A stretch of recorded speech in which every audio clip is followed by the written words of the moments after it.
What's up, Ravens fans? It's our final edition of the Ravens Mailbag before the NFL Draft this week. So lots of good questions. We sifted through all of them. We picked 3 for you guys today. So let's go ahead and start with this one. It's from Michael Skip Tunis. And the question is, with the recent news coming out about Jabrill Peppers' drug test, is he off the Ravens board, or would they still take a chance on him if they could get him later than expected?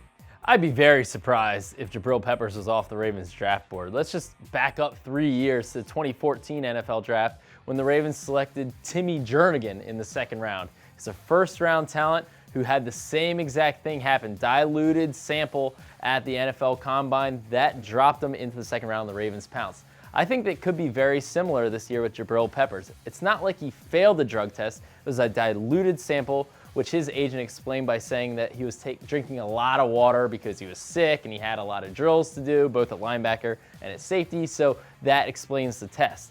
The Ravens, I think, really like Jabrill Peppers, and John Harbaugh specifically. I mean, he's a Michigan guy. If John has any questions about Peppers and this drug sample, he can just call up Jim and ask if it was ever a problem at Michigan. So the Ravens have all the info. Even though Peppers doesn't play at an area of need at safety, linebacker, if his stock falls down far enough to the very end of the first round where the Ravens could trade back, or the second round, I think the Ravens could still pounce. Well, you know what's interesting, too? There's the other guy, Reuben Foster at linebacker from Alabama. He also had a diluted drug test at the Combine. A lot of people look at him and they say maybe the best defensive player, maybe a top 10 pick. Yeah. Well, maybe now he slides into the middle of the first round at 16, and he could be an option for the Ravens there. And it's interesting, at both spots, Michigan with Peppers, Harbaugh has a connection to his brother. Yep. With Reuben Foster at Alabama, there's obviously the Ozzie Newsome connection. So both those guys will be able to get inside information on those players before they make any kind of decision. Sometimes those diluted drug tests, they can leave teams kind of applauding and just hoping that it makes the player slide to them. Yeah. All right, so the next question is from Ben, who wants to know, why do so many mock drafts have O.J. Howard on our team? Tight end is our most logjam position.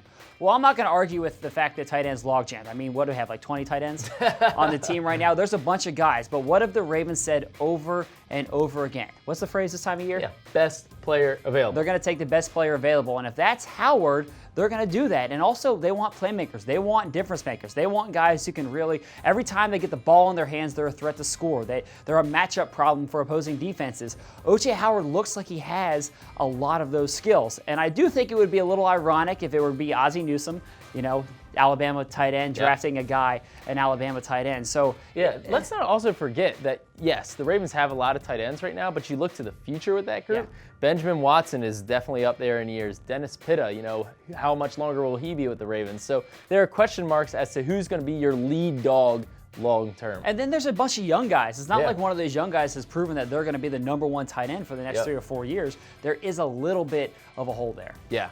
The last question comes from @MasonVolley, and the question is, could the Ravens draft a quarterback in the later rounds like Chad Kelly to develop into Joe Flacco's successor? No, I don't think the Ravens are going to draft a quarterback this year.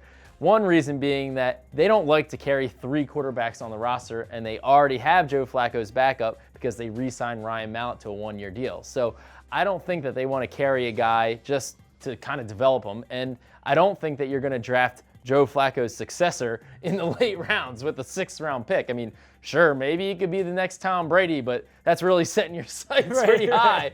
So no, I think when the Ravens eventually look for Joe Flacco's successor, that's probably going to be an early to mid-round pick that you would then groom and could instantly step in and be your backup if he were to go down. The Ravens aren't in that position right now.